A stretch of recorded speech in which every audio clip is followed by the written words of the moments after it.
Hi everyone, welcome back to another video dear friend. आज की इस वीडियो में हम बात करेंगे एनसीआर प्लानिंग बोर्ड से रिलेटेड। एंड एनसीआर की बात करें तो national capital region planning board से ये आपकी ऑटोनोमस बॉडी है गवर्नमेंट ऑफ इंडिया की। एंड इस पर हम रिक्रूटमेंट से रिलेटेड बात करेंगे। एंड ये है आपका official overview of this website. तो शुरू करते हैं पीडीएफ को पढ़ना। एंड उससे पहले आप सभी से रिक्वेस्ट है कि आप पूरी पेशेंस के साथ इस अपॉर्चुनिटी को देखें। एंड इस वीडियो में अदर इंपॉर्टेंट आस्पेक्ट पर भी बात करने वाले हैं। तो डियर फ्रेंड, इसमें आपकी वेरियस पोस्ट पर वैकेंसी से रिलेटेड इन्होंने रिक्रूटमेंट नोटिफिकेशन निकाला है। तो आइए इसको कवर करते हैं। एंड आपका लेटेस्ट एडवर्टाइजमेंट पोस्ट में हम एक बार चेकआउट करें तो स्टेनोग्राफर ग्रेड सी है, आपका डी है, एंड एमटीएस के लेवल पर आपकी वैकेंसी है। एंड आपकी फर्स्ट पोस्ट है स्टेनोग्राफर ग्रेड सी की, एक पोजीशन है एससी कैटेगरी के अंडर में, डायरेक्ट आपका रिक्रूटमेंट है। एंड पे लेवल आप चेकआउट कर सकते हैं 7 रहने वाला है। 44,900 आपकी इनिशियल सैलरी है। एंड आपका 1,42,400 तक आपका इसमें स्लैब है। एंड स्टेनोग्राफर ग्रेड में देख सकते हैं आपकी 3 पोस्ट है, 1 फॉर एससी एंड सेकंड आपका एसटी के लिए, थर्ड आपका ओबीसी के लिए। डायरेक्ट रिक्रूटमेंट है। पे लेवल आप यहाँ पे चेकआउट कर सकते हैं 25,500 है। Move on the other point, MTS की वैकेंसी में देखें तो आपकी 4 वैकेंसी है, SC ST and OBC NCL में आपकी 2 है। तो डियर फ्रेंड, कैटेगरी के अकॉर्डिंग आप चेकआउट कर लीजिएगा। अगर कोई प्रॉब्लम होती है तो आप पूछ सकते हैं। एंड 18,000 आपकी इनिशियल सैलरी है। Move on the other point, stenographer grade C में देखें तो ये इन्होंने यहाँ पे बता रखा है, एज लिमिट को आपको जरूर ध्यान देना है, नोट एक्सीडिंग होनी चाहिए आपकी 28 में स्टेनोग्राफर ग्रेड सी में। एंड एजुकेशन क्वालिफिकेशन पर हम एक बार चेकआउट कर लेते हैं। आपका ग्रेजुएशन होना चाहिए विद स्पीड ऑफ 120 वर्ड पर minute in short hand and 120 word पर मिनट इन इंग्लिश। तो इसको आपको ध्यान देना है।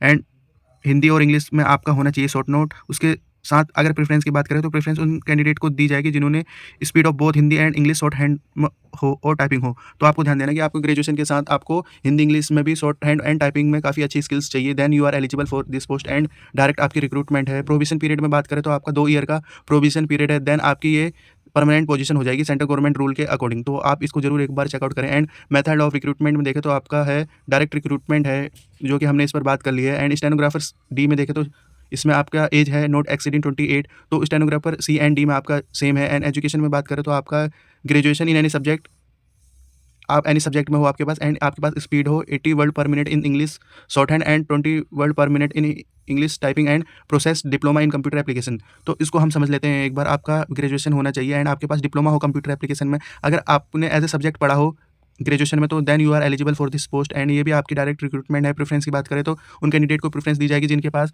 गुड स्पीड इन हिंदी होगी ऑल्सो। तो इंग्लिश एंड हिंदी वाले कैंडिडेट को प्रेफरेंस की बात कही गई है। एंड आइए एमटीएस के लेवल पर देखते हैं। आपके 18 से 27 की इन्होंने एज रखी है। एंड इसमें रिलैक्सेशन आपको मिलेगा एससी एसटी कैटेगरी से रिलेटेड। आप देख सकते हैं कि अप टू आप 44 ईयर तक आप इस जॉब के लिए अप्लाई कर सकते हैं। एंड क्लासिफिकेशन देखें तो आपके इक्विवेलेंट ग्रुप सी की पोस्ट रहने वाली है। एजुकेशन की बात करें तो आपका 10th पास candidate are eligible for this post. And direct आपका रिक्रूटमेंट है। जनरल टर्म्स एंड कंडीशन में देख लेते हैं। Application in prescribe format should be neatly type of A4 size आपको निकालना है। हैंड रिटन एंड ऑल्सो भी साइन, आपको साइन उसमें करना है।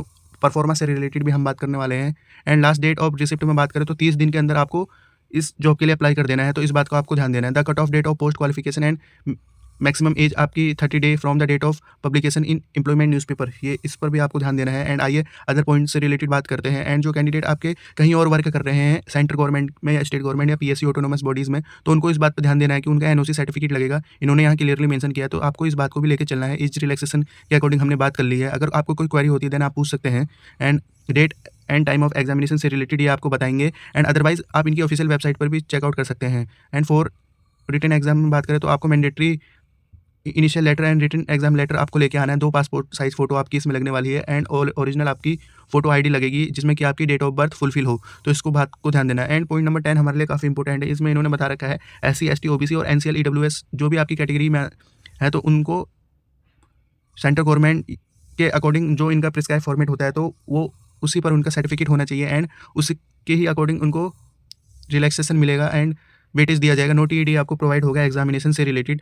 एंड आपका इस बात को देख लीजिएगा। एंड एप्लीकेशन से रिलेटेड बात करें तो आपकी 100 की फ़ीस रहने वाली है जो आपको लगेगी। आपको बनाना है आईपीओ, आपका क्रॉस्ड आईपीओ एंड डीडी आपका लगेगा। एंड उससे रिलेटेड भी हम बात कर लेते हैं कि आपको फ़ीस कैसे सबमिट करनी है। तो फीस डियर फ्रेंड आपको डीडी बनाना पड़ेगा, डिमांड ड्राफ्ट बैंक से बनता है। एंड आप ऑनलाइन भी बना सकते हैं। तो ये आपकी एंड डिमांड ड्राफ्ट आपको बनाना है इन फेवर ऑफ, ये एड्रेस दिया गया है, इसके अकॉर्डिंग आपको डिमांड ड्राफ्ट बना लेना है। देन आपको इस चीज़ को याद रखना है। एंड अगर आपका डिमांड ड्राफ्ट नहीं बनता है तो आपको फिर बाद में प्रॉब्लम हो जाएगी क्योंकि आप एलिजिबल ही नहीं हो पाएंगे। एंड फी आपकी एक बार चलेगी तो वो नॉन रिफंडेबल है, इन्होंने क्लियरली मेंशन किया है। एंड वुमेन कैंडिडेट एंड जो आपके SC/ST कैंडिडेट से बिलोंग है एंड PWD कैंडिडेट से बिलोंग है, तो उनकी फ़ीस एग्ज़ैम्प्ट रहने वाली है, तो इस बात को भी आपको ध्यान देना है। एंड देखा जाए तो ये आपकी SC/ST और एंड OBC से रिलेटेड ही इन्होंने कैटेगरी वाइज़ पोजीशन निकाल रखी है। And recruitment rule of post steno C and stenographer D are enclose की गई है, इस पर भी हम एक बार चेकआउट कर लेंगे।